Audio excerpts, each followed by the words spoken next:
Assalamualaikum warahmatullahi wabarakatuh. Nama saya Presiden dari Pendidikan Masyarakat kelas B dengan NIM 11046220057. Pada kesempatan kali ini saya akan mempresentasikan dasar-dasar riset aksi komunitas. Ya, di sini bisa dilihat ada beberapa yang akan saya bawakan. Kemudian kita masuk ke yang pertama, yaitu penelitian tindakan sebagai metode pembelajaran dan pengembangan masyarakat.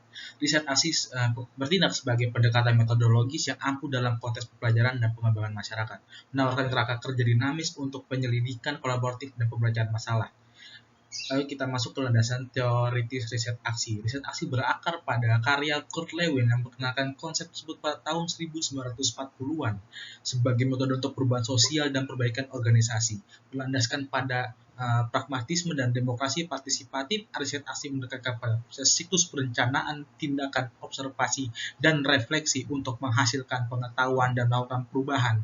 Para pakar seperti Stephen Keynes dan Robin McTaggart memperluas kerangka kerja Lewin dengan menyoroti pentingnya kolaborasi, refleksivitas, dan keadilan sosial dalam upaya riset aksi. Kemudian ada penerapan dalam lingkungan pembelajaran. Dalam lingkungan pendidikan, riset aksi berfungsi sebagai alat yang berharga untuk mempromosikan praktik reflektif, meningkatkan hasil pengajaran dan pembelajaran, dan memberdayakan pendidik untuk mengambil peran aktif dalam reformasi pendidikan. Misalnya seorang fasilitator mungkin terlibat dalam riset aksi untuk mengatasi tantangan spesifik di kelompok pelajaran seperti kerja keterlibatan warga belajar atau kerja akademik dengan menyelidiki masalah secara sistematis, menerapkan intervensi berdasarkan praktik berbasis bukti dan merefleksikan hasilnya. Fasilitator dapat terus meningkatkan strategi pengajaran dan meningkatkan pengalaman warga belajar.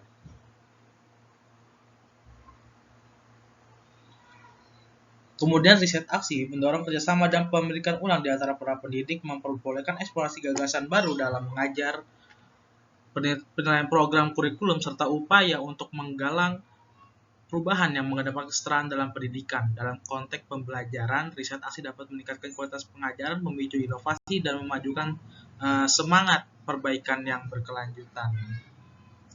Kemudian ada penerapan dalam pengembangan masyarakat. Dalam bidang masyarakat, riset aksi menawarkan pendekatan partisipatif dan berorientasi pada pemberdayaan untuk mengatasi permasalahan lokal, memobilisasi sumber daya, dan mendorong perubahan sosial. Organisasi berbasis masyarakat, inisiatif akar rumput, dan kelompok advokasi seringkali menggunakan metodologi riset aksi untuk melibatkan anggota masyarakat dalam mengidentifikasi kebutuhan, aset, dan prioritas, serta bersama-sama menciptakan solusi yang relevan secara kontekstual dan berkelanjutan. Riset aksi mendorong kerjasama untuk komunitas, pengusaha, dan pembuat kebijakan untuk menangani isu-isu sosial seperti gentrifikasi atau ketidaksetaraan. Dengan menerapkan pendekatan partisipatif, hal ini memungkinkan anggota masyarakat untuk menjadi agent of change, menyumbangkan pengetahuan mereka untuk memengaruhi kebijakan. Ini juga berperan dalam memberdayakan masyarakat dengan memberikan pelatihan dan pengembangan pada anggota masyarakat seperti generasi muda untuk menangani isu-isu yang relevan bagi mereka. Kemudian ada wawasan dan pertimbangan kontekstual. Penting untuk menyadari bahwa riset aksi bukan hanya tanpa tantangan dan pertimbangan etis. Isu-isu seperti ketipan kekuasaan, reflektivitas peneliti, dan partisipasi masyarakat memerlukan navigasi yang cermat dan refleksivitas etika. Selain itu, proyek riset aksi bukan menghadapi hambatan dari struktur kelembagaan, birokrasi, dan dinamika kekuasaan yang mengakar, sehingga memerlukan strategi advokasi, pembentukan koalisi, dan pengorganisasian masyarakat. Riset aksi dihadapkan dengan tantangan etis seperti ketipan kekuasaan dan partisipasi masyarakat yang memerlukan refleksi hati-hati terhadap isu-isu tersebut. Dalam langkah sosiopolitik yang rumit, para praktisi harus mengenali dan mengatasi faktor-faktor seperti ras, kelas, dan gender yang mempengaruhi penelitian. Selanjutnya kita masuk ke peran pemberdayaan pengetahuan dalam riset aksi berbasis komunitas. Dalam konteks riset aksi yang dikendalikan oleh masyarakat, pengetahuan berperan sebagai pendorong utama untuk memobilisasi, mengadvokasi, dan bertugas bersama. Tulisan ini akan menjadi peran pengetahuan produk proyek riset aksi yang dipilih oleh komunitas.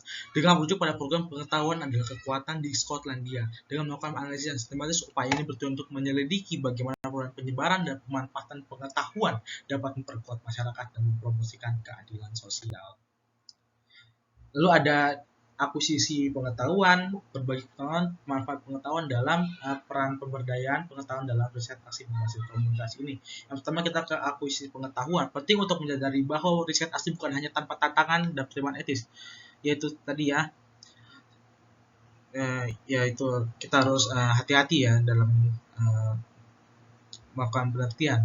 Selain itu proyek riset aksi mungkin menghadapi hambatan dari struktur kelembagaan, proses birokrasi, dan dinamika kekuasaan yang mengakar, sehingga memerlukan strategi politik, dan pengorganisasian masyarakat.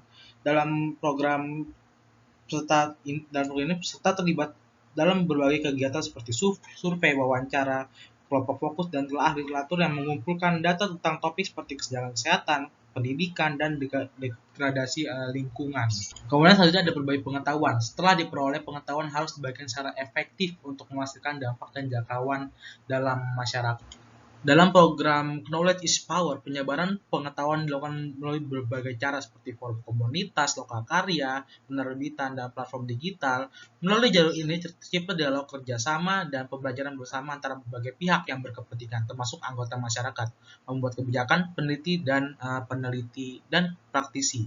Dengan menyebarkan hasil wawasan penelitian, inisiatif aksi riset memberdayakan masyarakat untuk membuat keputusan yang tepat, memperjuangkan hak-hak mereka, dan memastikan pertanggungjawaban dari pengambil keputusan. Kemudian ada pemanfaatan pengetahuan. Tujuan akhir dari perolehan dan berbagai pengetahuan dalam aksi riset yang dipimpin komunitas adalah untuk mengkatalisasi tindakan dan mendorong perubahan yang positif.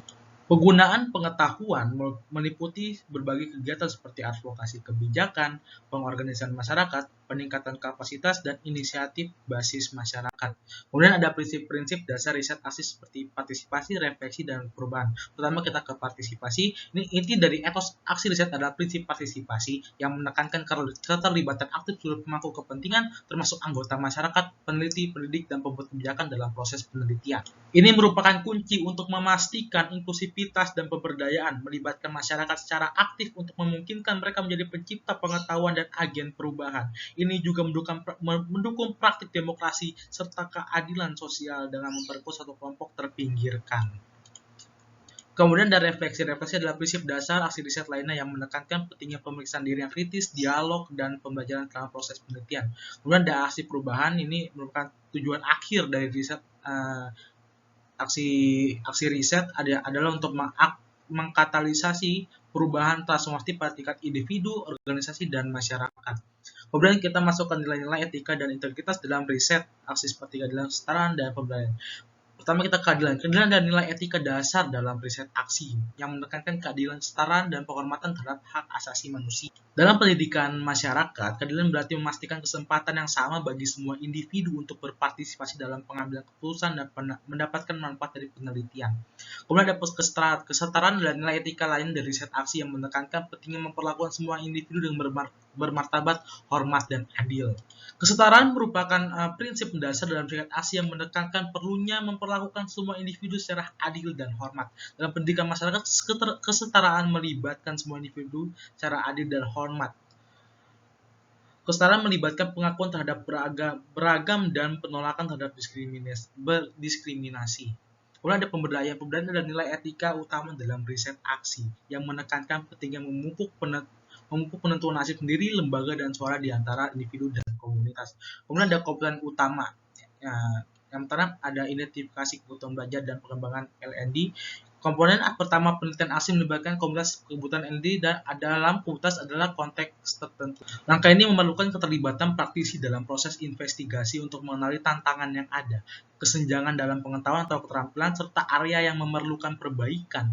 Dengan melakukan penilaian kebutuhan melalui survei atau kelompok fokus, praktisi dapat mengumpulkan data yang dibutuhkan untuk mengarahkan pengembangan intervensi yang sesuai dan inisiatif yang tepat. Kemudian ada perencanaan. Setelah kebutuhan L&D teridentifikasi, komponen penelitian aksi berikutnya adalah perencanaan. Perencanaan melibatkan pengembangan rencana penelitian atau strategi intervensi untuk mengatasi kebutuhan yang teridentifikasi dan mencapai hasil yang diinginkan. Kemudian ada pengumpulan data dan analisis. Setelah perencanaan, komponen penelitian aksi selanjutnya adalah pengumpulan data dan analisis data. Pengumpulan data melibatkan pengumpulan informasi dan bukti yang relevan untuk menilai efektivitas intervensi dan menginformasikan proses pengambilan keputusan. Kemudian ada aksi. Setelah pengumpulan data analisis, komponen penelitian aksi selanjutnya adalah aksi melibatkan penerapan intervensi atau inisiatif berdasarkan temuan proses penelitian dan analisis. Dan terakhir adalah refleksi. Komponen penelitian aksi yang terakhir adalah refleksi. Ini mencakup pemeriksaan kritis terhadap hasil dan dampak intervensi serta proses penelitian itu sendiri, serta untuk mengidentifikasi pembelajaran area yang perlu ditingkatkan. Kemudian kita masuk ke PALAR atau Participatory Action Learning and Action Research. PALAR atau sebuah pendekatan dalam penelitian pembelajaran berfokus pada partisipasi dan kerjasama antara peneliti dan komunitas yang terlibat. Pendekatan ini bertujuan untuk mempromosikan pembelajaran dan tindakan kolektif dalam menghadapi masalah atau isu spesifik dalam komunitas. Palar menggabungkan prinsip-prinsip pembelajaran partisipatif dan peneliti aksi untuk menciptakan perubahan sosial yang positif dan pembelajaran berarti bagi semua pihak yang terlibat. Dalam pendidikan komunitas, Palar digunakan untuk menggerakkan pengetahuan, keterampilan, dan pengalaman anggota komunitas dalam mengatasi masalah bersama secara kolektif. Ini memungkinkan pembelajaran yang berlangsung tidak hanya pada tingkat individu, tapi juga komunitas secara keseluruhan. Sekian presentasi dari saya, kurang lebihnya mohon maaf. Wassalamualaikum warahmatullahi wabarakatuh.